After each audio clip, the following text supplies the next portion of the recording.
Olá, somos Gabriel e Maxwell, alunos do sexto semestre de Psicologia da Universidade Salesiana de São Paulo. Fizemos este vídeo para esclarecer de forma simples e didática algumas dúvidas sobre o transtorno do espectro autista, também identificado pela sigla TEA ou simplesmente autismo.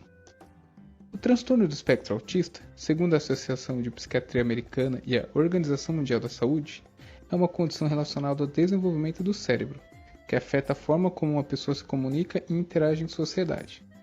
Os sintomas se apresentam de forma variada, podendo ser identificados não só apenas no início do desenvolvimento, como também podem vir a decorrer regressões posteriores, mesmo após ganhos de habilidades que já haviam sido adquiridas. O autismo apresenta três características fundamentais, que podem se manifestar de maneira conjunta ou de forma isolada, sendo elas: primeiro, dificuldade na comunicação. Alguns autistas costumam emitir determinados sons que não têm significado nítido. Alguns dão gritos que podem parecer fora do comum.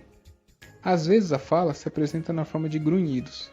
Pode ocorrer o uso de uma linguagem própria ou linguagem parecida com a de bebês, quando estão aprendendo a falar. Tendem à repetição de palavras ou frases. Essa repetição não está ligada necessariamente a um pedido.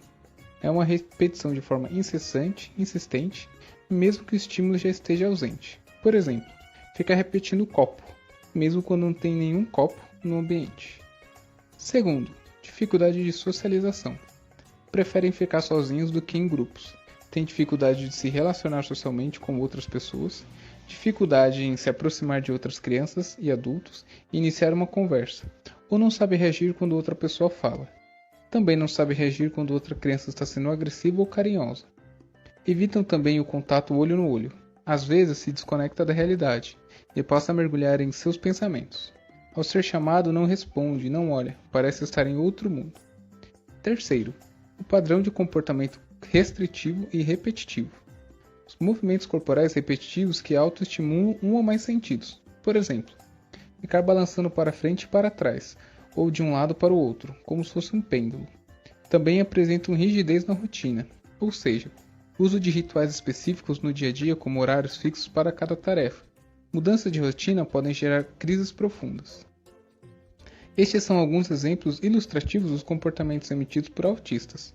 Há muitos outros que podem ser consultados tanto no Manual Diagnóstico e Estatístico dos Transtornos Mentais, o DSM, quanto na Classificação Estatística Internacional de Doenças e Problemas Relacionados à Saúde, o CID. Estudos iniciais consideravam o transtorno como sendo resultado de uma dinâmica familiar problemática e de condições de alterações psicológicas. Mas essas hipóteses se mostraram improcedentes e incorretas. A tendência atual é admitir a existência de múltiplas causas para o autismo, entre elas fatores genéticos, biológicos e ambientais. Ao contrário do que muitas pessoas imaginam, o autismo não é uma doença e, sendo assim, também não tem cura. Vacinas não causam autismo, isso é fake news. Não há evidência de uma associação de causa e efeito entre a vacina contra sarampo, cachumba, rubéola ou qualquer outra vacina infantil e ao transtorno do espectro autista. Ao contrário, as revisões científicas concluem firmemente de que não há risco algum. Não existe remédio natural para o autismo. Medicamentos são prescritos em caso de agressividade e de outras doenças paralelas, como depressão e ansiedade. O autismo não é fruto de possessões demoníacas e tampouco é curável por meio da religião. O autismo não é igual à síndrome de Down, em que há manifestação física. Ninguém parece autista, porque o autismo não tem aparência. É ofensivo se você fala que alguém não parece autista. Você sabia? Pessoas com autismo têm direito a atendimento prioritário em ônibus, bancos, supermercados e etc.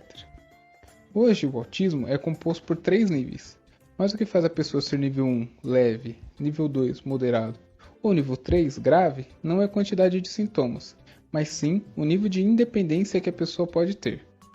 Segundo dados estatísticos divulgados em março de 2020 pelo Centro de Controle de Doenças e Prevenção do Governo dos Estados Unidos, o número de prevalência do autismo apurado em 2016 é de 1 para 54, ou seja, a cada 54 pessoas, uma apresenta o transtorno do espectro autista.